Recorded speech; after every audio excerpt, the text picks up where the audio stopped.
అందరికీ నమస్కారం. నా పేరు జయశ్రీ. మేము విజయవాడలో ఉంటాము. నాకు 2 పిల్లలండి. ఫస్ట్ బాబుని మ్యాథ్మెన్లో స్కూల్లో చేర్పించాను. 8th క్లాస్లో ఉండగా చేర్పించాము. ఫస్ట్ కొద్దిగా భయం వేసింది. బాబును ఇంకో స్కూల్లోకి మారుస్తున్నాము, ఎట్లా ఉంటుందా ఏంటా అని చెప్పి. కానీ సార్ మీద నమ్మకంతో నేను ఇక్కడ చేర్పించాను.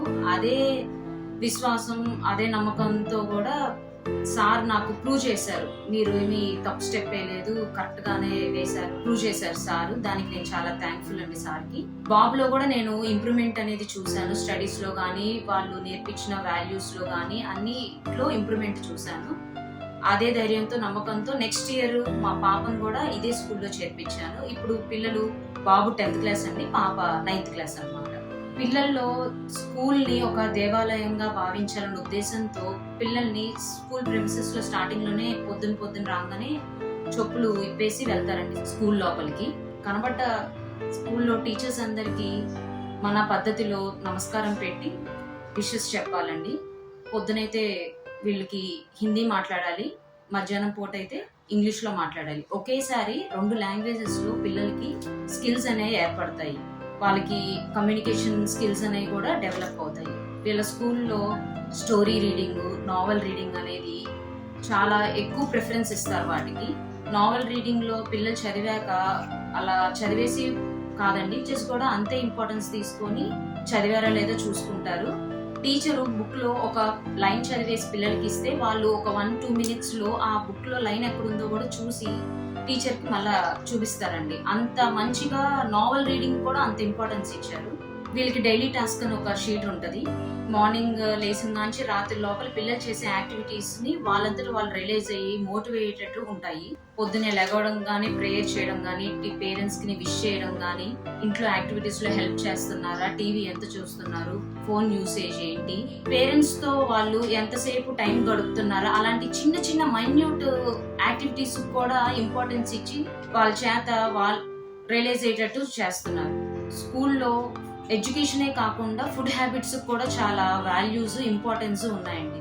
ఎట్లా అంటే పొద్దునే స్నాక్స్ లో ఫ్రూట్స్, డ్రై ఫ్రూట్సే, మధ్యాహ్నం లంచ్ లో లంచ్ బాక్స్, ఈవినింగ్ స్నాక్స్ అనేవి హోమ్ మేడ్ స్నాక్సే ఒప్పుకుంటారనమాట.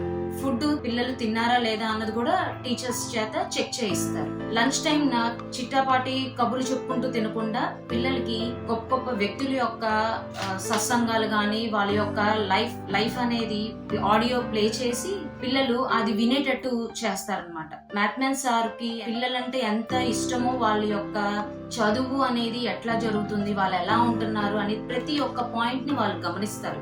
ఇప్పుడు మనం ఫోన్ చేయగానే చాలా వెమ్మటే రెస్పాండ్ అవుతారు. వెమ్మటే పిల్లడు పేరు చెప్పంగానే కూడా సార్ కి మొత్తం పిల్లోడి యొక్క డేటా మొత్తం వానికి ఒక్కసారిగా రివ్యూ అయిపోతుంది. ఎలా చదువుతున్నాడు, ఏంటి, క్లాసెస్ లో ఎట్లా ఉంటున్నారు, టీచర్స్ తో ఎట్లా ఉంటున్నారు అన్ని ఆయన ఒక్కసారిగా చెప్పేయగలరు. ప్రతి ఒక్క స్టూడెంట్ ని బాగా పట్టించుకుంటారు. పర్టికులర్ పాయింట్ కూడా వాళ్ళు చాలా వాళ్ళ పరిగణలోకి తీసుకొని పిల్లలకి మళ్ళీ ఒకవేళ అర్థం కాకపోతే చెప్పడం కానీ, ఏం అర్థం కాలేదు మనం చెప్పంగానే కూడా వెంబటే రెస్పాండ్ అయ్యి వెంబటే అది ఆ మిస్టేక్ అనేది రెక్టిఫై చేసేస్తారు. అది చాలా బాగుందండి. దీన్ని బట్టి పిల్లల యొక్క ఇంప్రూవ్మెంట్ అనేది కూడా నేను చూస్తున్నాను. ఐక్యూ లెవెల్స్ పెరిగినాయి, మ్యాథ్స్ లో కూడా ఫాస్ట్నెస్ పెరిగింది, ఇది వరకు ఉన్న స్పీడ్ లెవెల్ కూడా పెరిగింది. వాళ్ళకి మెంటల్ మ్యాథ్స్ అని ఒకటి ఎవ్రీ వీకెండ్ పెడతారు. దాంట్లో బిట్స్ ఒక 30 seconds లో చేసేయాలి. ఫాస్ట్నెస్ అనేది పిల్లల్లో పెరిగింది అనమాట. ఫస్ట్ లో ఉన్న దానికి ఇప్పటికి ఆ ప్రొసీజర్ ఫాలో అవడం వల్ల కూడా చేంజ్ అనేది నేను చూసుకోగలిగాను. స్కూల్ ప్రెమిసెస్ కూడా చాలా క్లీన్ గా, నీట్ గా ఉంటదండి. క్లాసెస్ కూడా నేను చూసాము, చాలా నీట్ గా. ఇండివిజువాలిటీ అనేది అక్కడ బెంచ్ లో 3-4 కూర్చోబెట్టకుండా ఎవరి ఇండివిజువాలిటీ కోసం ఎవరి సీట్ వాళ్ళకి అనేది నేను క్లాస్ లో చూసాను. చాలా బాగుంది అనిపించింది. సార్ కి చాలా పర్సనల్ గా నేను థ్యాంక్స్ చెప్పుకుంటున్నానండి. నేను ఎక్స్పెక్ట్ చేసిన దానికన్నా నేను ఎక్కువ చూడగలుగుతున్నాను. పిల్లల ఇంప్రూవ్మెంట్ గానీ, చదువులో గానీ, వాల్యూస్ లో గానీ, పేరెంట్స్ కి యొక్క ఎలా రెస్పెక్ట్ ఇవ్వాలి, ఎవరైనా ఎల్డర్స్ వస్తే ఎలా రెస్పెక్ట్ ఇవ్వాలి అనేది కూడా నేను చాలా బాగా పిల్లల్లో మార్పు అనేది చూశాను. నేను చాలా సంతోషపడుతున్నాను. ఇదే నా స్పెషల్ థ్యాంక్స్ అండి సార్ కి. చాలా పర్సనల్ గా నేను మ్యాథ్మెన్ సార్ కి నా థ్యాంక్స్ చెప్పుకుంటున్నాను.